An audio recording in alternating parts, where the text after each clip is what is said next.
नमस्कार बंधुगण स्वागत करुच्ची दिव्य वाईटी यूट्यूब चैनल को मु दिव्य आज आलोचना करने जाऊँगी कि साधारण ज्ञान प्रश्न और उत्तर भिडियो आरंभ करने पूर्व जदि आपने चैनल को सब्सक्राइब करना तेज चैनल को सब्सक्राइब कर बेल नोटिफिकेशन को ऑल रे सेट कर दिंतु।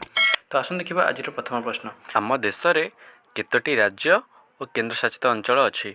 प्रश्नटी को आउथरे कही रखुच्छी आम देश में केतोटी राज्य और केन्द्रशासित अंचल अच्छी।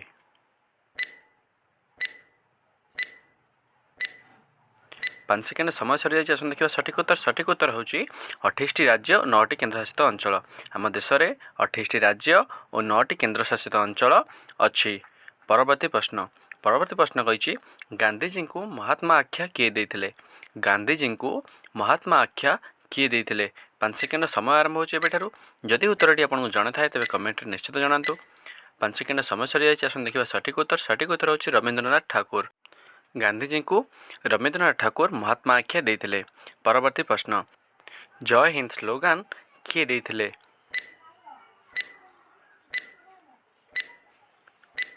5 सेकेंड समय सरी जाइए। देखिए सठिक उत्तर हूँ सुभाष चंद्र बोस। जय हिंद स्लोगान सुभाष चंद्र बोस देते। आसन देखिए आज परवर्ती प्रश्न देछि उद्भिद माने केउं प्रक्रिया रे निजर खाद्य प्रस्तुत करती। उद्भिद माने केउं प्रक्रिया रे निजर खाद्य प्रस्तुत करती। 5 सेकेंड समय सरी जाइए। आसन देखिए सठिक उत्तर हूँ आलोक श्लेषण प्रक्रिया। उद्भिद माने आलोक श्लेषण प्रक्रिया रे निजर खाद्य प्रस्तुत करती। परवर्ती प्रश्न देछि कारगिल युद्ध केबे होइथिला। कारगिल युद्ध केबे होइथिला। सठिक उत्तर हूँ 1999 मसीह होइथिला। परवर्ती प्रश्न देछि ओडिशार सबुठारु बड़ ग्रामर नाम कौन। प्रश्नटी को आउथरे कही रखुच्छी ओडिशार सबुठारु बड़ ग्रामर नाम कौन। 5 सेकेंड समय आरंभ होछि एबेठारु। जदि उत्तरटी जना थाए कमेंट रे निश्चित जनातु। आसन देखिबा सठिक उत्तर हेउछि भुवन ग्राम। ओडिशार सबुठारु बड़ ग्रामर नाम होछि भुवन ग्राम जोंटा कि ढेंकानाल जिले में अवस्थित। आसन देखिबा परवर्ती प्रश्न गीत गोविंद पुस्तक किए लिखिथिले। गीत गोविंद पुस्तक किए लिखिथिले। 5 सेकेंड समय आरंभ होछि एबिठारु। उत्तरटी जनाथिले कमेंट रे निश्चित जनातु। 5 सेकेंड समय सरी जाइछि। आसन देखिबा सठिक उत्तर हेउछन्ती जयदेव। गीत गोविंद पुस्तक जयदेव लिखिथिले। परवर्ती प्रश्न देछि मनीषर सबुठारु शक्त अंगर नाम कौन। मनीष शरीरर सबुठारु शक्त अंगर नाम कौन। 5 सेकेंड समय आरंभ होछि एबिठारु। सठिक उत्तर हेउछि दांतर अग्रभाग जहाँ आम एनामेल बोली कहिथाउ। परवर्ती प्रश्न देछि भारत में सर्वप्रथम केउठारे पोस्ट ऑफिस खोला जाइथिला। भारत में सर्वप्रथम केउठारे पोस्ट ऑफिस खोला जाइथिला। 5 सेकेंड समय आरंभ होछि एबेठारु। उत्तरटी जणाथिले कमेंट निश्चित जणांतु।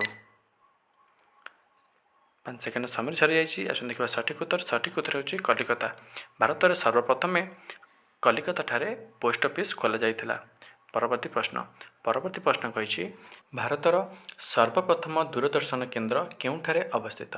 भारतर सर्वप्रथम दूरदर्शन केंद्र केउठारे अवस्थित।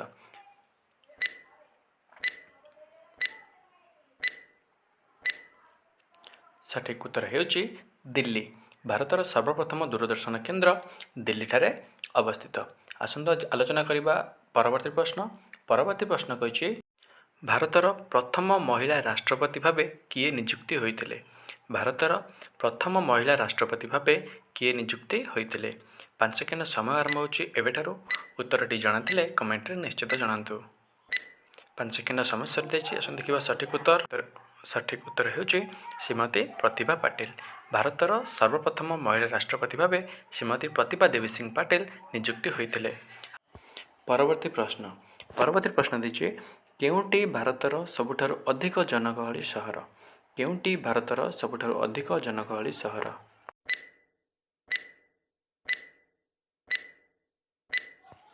5 सेकेंड समय सरी जाइछि। सठिक उत्तर होछि मुंबई। मुंबई भारतर सबुठारु अधिक जनगहली सहर।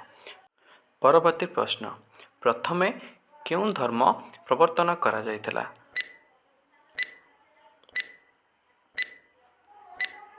ପାଞ୍ଚ ସେକେଣ୍ଡ ସମୟ ସରିଯାଇଛି। ଆସନ୍ତି ସଠିକ୍ ଉତ୍ତର ହେଉଛି ବୌଦ୍ଧ ଧର୍ମ। ପ୍ରଥମେ ବୌଦ୍ଧ ଧର୍ମ ପ୍ରବର୍ତ୍ତନ କରାଯାଇଥିଲା।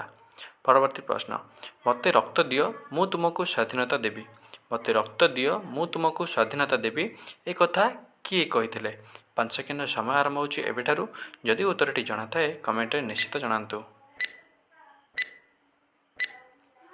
ପାଞ୍ଚ ସେକେଣ୍ଡ ସମୟ ସରିଯାଇଛି। ଆସନ୍ତି ସଠିକ୍ ଉତ୍ତର ହେଉଛି ସୁଭାଷ ଚନ୍ଦ୍ର ବୋଷ। ପରବର୍ତ୍ତୀ ପ୍ରଶ୍ନ, ଭାରତର ସବୁଠାରୁ ଛୋଟ ରାଜ୍ୟର ନାମ କ'ଣ? ଭାରତର ସବୁଠାରୁ ଛୋଟ ରାଜ୍ୟର ନାମ କ'ଣ? ପାଞ୍ଚ ସେକେଣ୍ଡ ସମୟ ଆରମ୍ଭ ହେଉଛି ଏବେଠାରୁ। ଉତ୍ତର ଜଣାଥିଲେ କମେଣ୍ଟରେ ନିଶ୍ଚିତ ଜଣାନ୍ତୁ। ପାଞ୍ଚ ସେକେଣ୍ଡ ସମୟ ସରିଯାଇଛି। ଆସନ୍ତି ସଠିକ୍ ଉତ୍ତର ହେଉଛି ଗୋଆ ରାଜ୍ୟ। ପରବର୍ତ୍ତୀ ପ୍ରଶ୍ନ, ଓଡ଼ିଶାର ସବୁଠାରୁ ବଡ଼ ନଦୀର ନାମ କ'ଣ? ଓଡ଼ିଶାର ସବୁଠାରୁ ବଡ଼ ନଦୀର ନାମ କ'ଣ?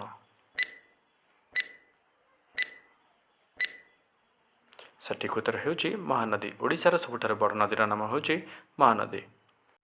ଓଡ଼ିଶାର ରାଜଧାନୀର ନାମ କ'ଣ? ପ୍ରଶ୍ନଟିକୁ ଆଉଥରେ କହି ରଖୁଛି, ଓଡ଼ିଶାର ରାଜଧାନୀର ନାମ କ'ଣ?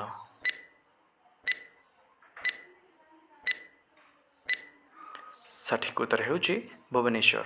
ଓଡ଼ିଶାର ରାଜଧାନୀର ନାମ ବା ଆମ ରାଜ୍ୟର ରାଜଧାନୀର ନାମ ଭୁବନେଶ୍ୱର କୁହାଯାଇଥାଏ। ଆଜିର ଭିଡ଼ିଓକୁ ଏଇଠି ସମାପ୍ତ କରିବା।